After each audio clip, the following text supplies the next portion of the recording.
ఒక ఆదివారం సోను తన పరీక్ష కోసం శ్రద్ధగా చదువుకుంటూ తన ప్రాజెక్టును పూర్తి చేస్తుండగా మోను బయటకు వెళ్లి ఆడుకోవడానికి ఇష్టపడతాడు. అతను తిరిగి వచ్చిన తర్వాత వారి తండ్రి మోహిత్ అన్ని పనులు సమయానికి చెయ్యాలని వారికి సలహా ఇస్తాడు. పనులను వాయిదా వేసేవారు ఎల్లప్పుడూ బాధపడతారు అని చెప్పి సాయంత్రంలోగా పూర్తి చేయాల్సిన ఒక పనిని వారికి అప్పగిస్తాడు.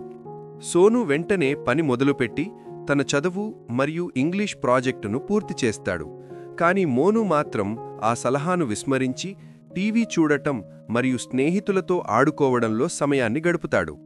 తర్వాతి రోజు సోనుకు పరీక్షలో మంచి మార్కులు వస్తాయి. కాని మోను తక్కువ మార్కులు తెచ్చుకొని తన ఉపాధ్యాయుడు మరియు తల్లిదండ్రులచే తిట్టబడతాడు.